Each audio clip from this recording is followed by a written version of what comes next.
다 함께 사도신경으로 우리의 신앙을 고백함으로 5월 21일 목요일 기도회를 시작하겠습니다. 나는 전능하신 아버지 하나님, 천지의 창조주를 믿습니다.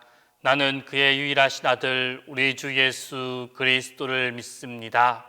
그는 성령으로 잉태되어 동정녀 마리아에게서 나시고 본디오 빌라도에게 고난을 받아 십자가에 못 박혀 죽으시고 장사된 지 사흘 만에 죽은 자 가운데서 다시 살아나셨으며 하늘에 오르시어 전능하신 아버지 하나님 우편에 앉아 계시다가 거기로부터 살아있는 자와 죽은 자를 심판하러 오십니다. 나는 성령을 믿으며 거룩한 공교회와 성도의 교제와 죄를 용서받는 것과 몸의 부활과 영생을 믿습니다.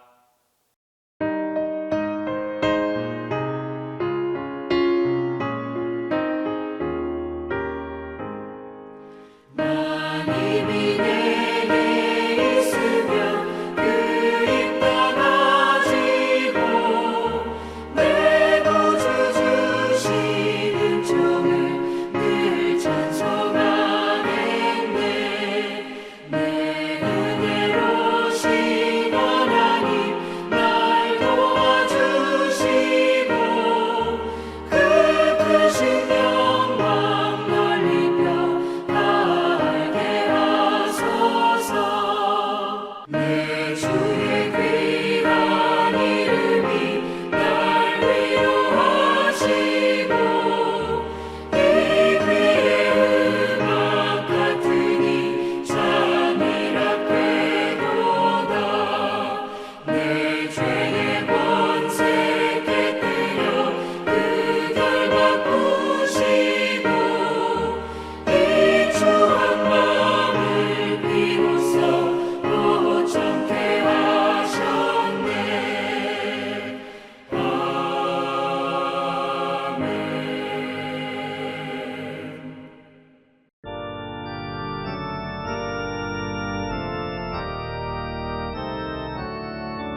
기도해 주시는 하나님 말씀은 로마서 3장 9절에서 20절입니다. 신약 성경 로마서 3장 9절에서 20절입니다. 그러면 어떠하냐? 우리는 나으냐? 결코 아니라 유대인이나 헬라인이나 다 죄 아래에 있다고 우리가 이미 선언하였느니라. 기록된 바 의인은 없나니 하나도 없으며 깨닫는 자도 없고 하나님을 찾는 자도 없고 다 치우쳐 함께 무익하게 되고 선을 행하는 자는 없나니 하나도 없도다. 그들의 목구멍은 열린 무덤이요 그 혀로는 속임을 일삼으며 그 입술에는 독사의 독이 있고 그 입에는 저주와 악독이 가득하고 그 발은 피 흘리는 데 빠른지라. 파멸과 고생이 그 길에 있어 평강의 길을 알지 못하였고 그들의 눈앞에 하나님을 두려워함이 없느니라 함과 같으니라. 우리가 알거니와 무릇 율법이 말하는 바는 율법 아래에 있는 자들에게 말하는 것이니 이는 모든 입을 막고 온 세상으로 하나님의 심판 아래 있게 하려 함이라. 그러므로 율법의 행위로 그의 앞에 의롭다 하심을 얻을 육체가 없나니 율법으로는 죄를 깨달음이니라. 하나님의 심판 아래 놓여 있는 타락한 인간의 실상에 대하여 말하고 있는 오늘 본문에서 사도 바울은 먼저 9절 말씀에서 유대인이나 헬라인이나 모든 사람은 다 죄 아래에 있음을 선언하고 있습니다. 그리고 10절과 18절 말씀에서는 구약의 시편과 선지서들을 인용하여 죄 아래에 있는 인간의 실상, 곧 전적으로 타락하여 전적으로 무능해진 인간의 실상에 대하여 말하고 있습니다. 마지막으로 19절에서 20절 말씀에서는 율법의 요구를 이루지 못해 심판 아래 처해 있는 인간의 상황을 말하고 있습니다. 이처럼 타락한 인간의 실상을 말하고 있는 오늘 본 말씀 가운데 19절 말씀에서 사도 바울은 우리가 알거니와 무릇 율법이 말하는 바는 율법 아래에 있는 자들에게 말하는 것이니 이는 모든 입을 막고 온 세상으로 하나님의 심판 아래에 있게 하려 함이라 라고 말씀하고 있습니다. 이 19절 말씀에서 중요한 것, 율법이 말하는 바라는 이 말입니다. 이 말 속에서 우리는 당시 유대인들과 사도 바울의 매우 미세하지만 결정적인 차이를 발견할 수 있습니다. 이 당시 유대인들이 주목한 것, 하나님께서 그들에게 선물로 주신 율법, 그 율법 그 자체였습니다. 거룩한 율법을 자신들에게 주셨다라는 그 사실만으로 이 이스라엘 백성들은 감격하였습니다. 또 그것만을 가지고 만족하며 나아갔습니다. 하지만 이에 비해 사도 바울이 주목한 것, 왜 하나님께서 율법을 주셨는가? 라는 것이었습니다. 율법이 이스라엘 백성에게 주어졌습니다. 그 율법, 하나님의 가장 위대하고 거룩한 선물입니다. 이것에 대해서는 사도 바울 역시 동의하였습니다. 하지만 사도 바울은 이 동의에서 한 걸음 더 나아가서 그 크신 은혜를 베푸신 이유와 목적에 대해 초점을 맞추고 있는 것입니다. 물론 사도 바울이 여기에 초점을 맞추기 전에 사도 바울은 이미 이 당시 유대인들이 알고 있었던 율법에 관한 모든 것을 알고 있었습니다. 율법은 거룩하며 우리의 영혼을 소생케 하며 구원의 길로 안내하는 안내자가 되어진다는 그 사실, 사도 바울 또한 알고 있었다라는 것입니다. 즉 하나님께서 이스라엘 백성들에게 준 율법, 그 율법 자체를 부인한 것은 아니었다라는 것입니다. 하지만 그는 이 동시에 한 가지 중요한 사실을 깨달았습니다. 그것은 바로 율법은 의롭다 함을 얻고 영생을 얻도록 하기 위해 주신 것이 아니라 오히려 세상으로 하여금 죄를 깨닫도록 하기 위해 주셨다라는 사실입니다. 사도 바울은 이 기능이 다른 어떤 율법의 기능보다 앞서 있다라는 것을 알았습니다.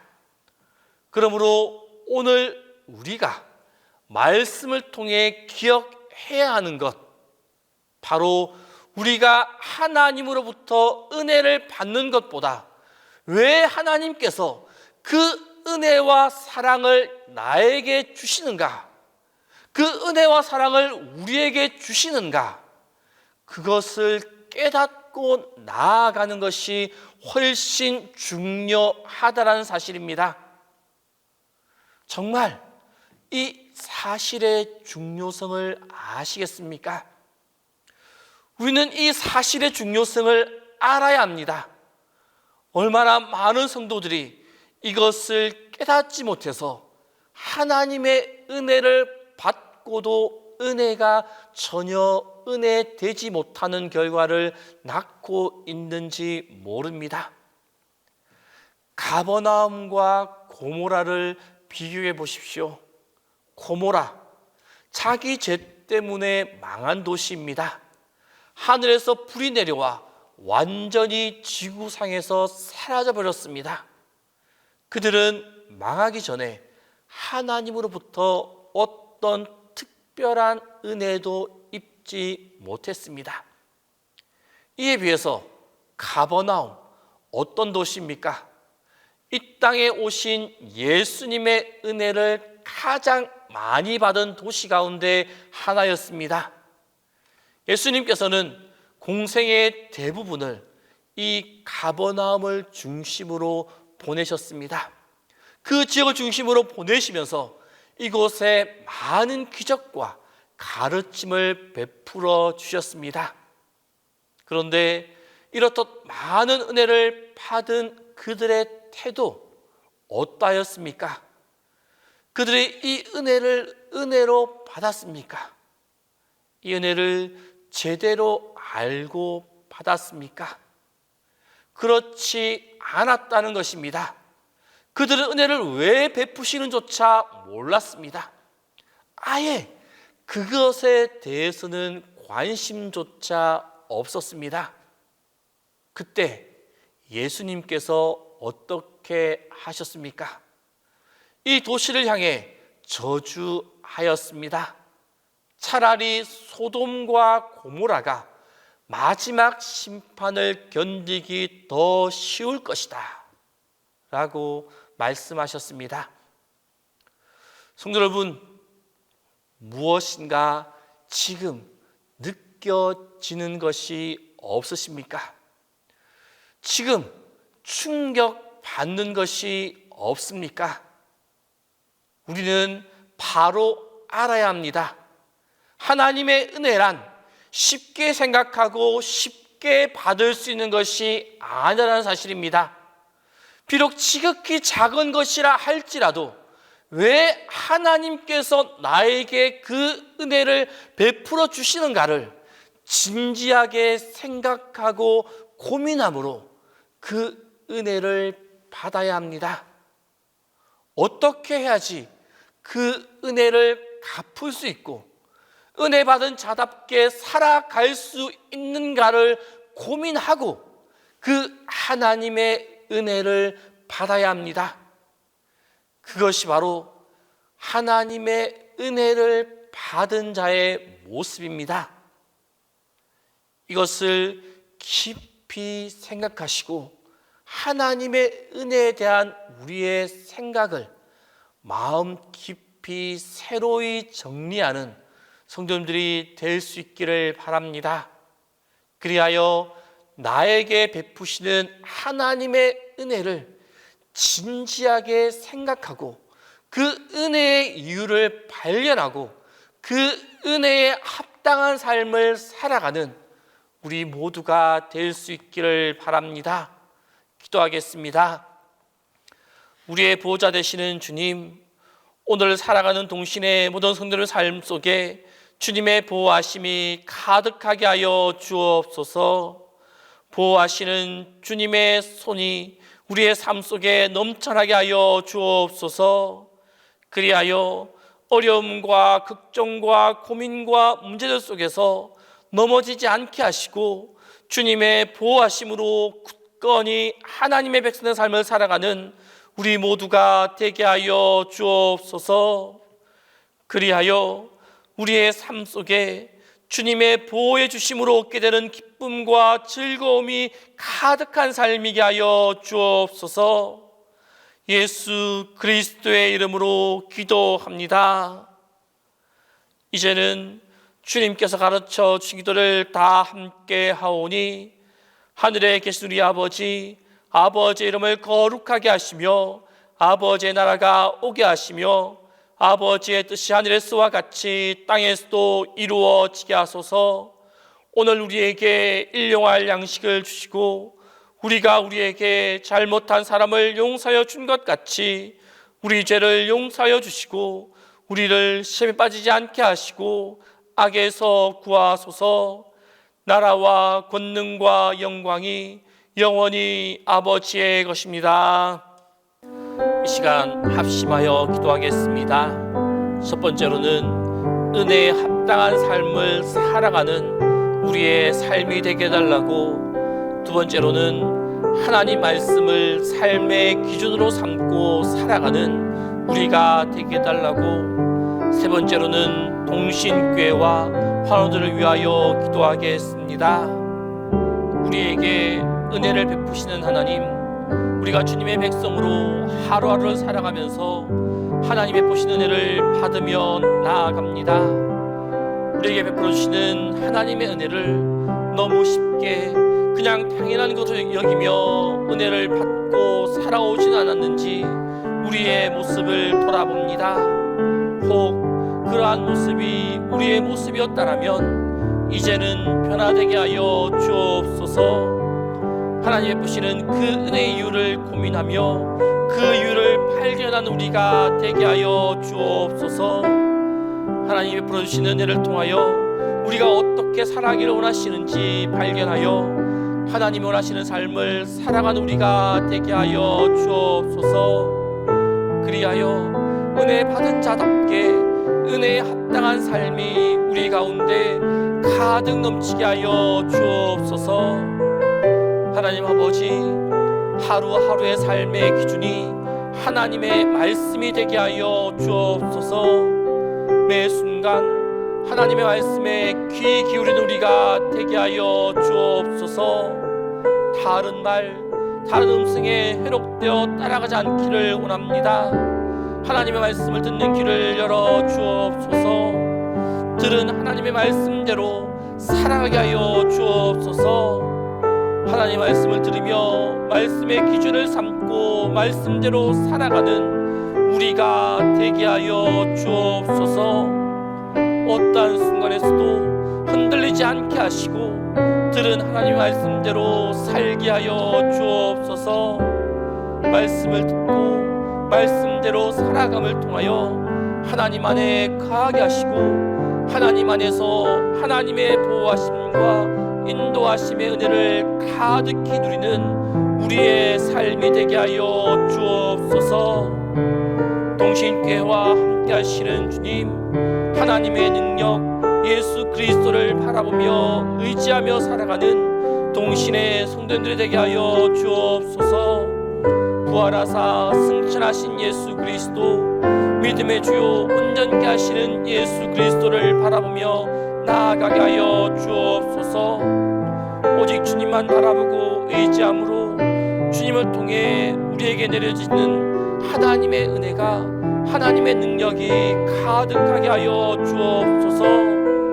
그로 인하여 동신의 성도님들이 가지고 있는 고민과 걱정, 근심이 다 해결받게 하여 주옵소서. 또한 하나님들을 붙잡아 주옵소서.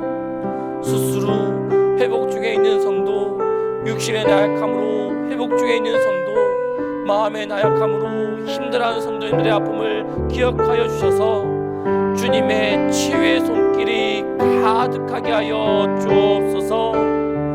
아픔의 회복을 위해 드리는 그들의 기도에 응답하여 주셔서 부족한 육신의 부분의 강건함의 은혜, 회복의 은혜로 가득 채워 주옵소서. 쇠약해진 마음에 힘을 다하여 주시고 답답한 마음에 시원함을 허락하여 주옵소서. 모든 아픔이 회복되어 주님께 감사하며 주님을 찬양하는 우리의 삶이 되도록 인도하여 주옵소서.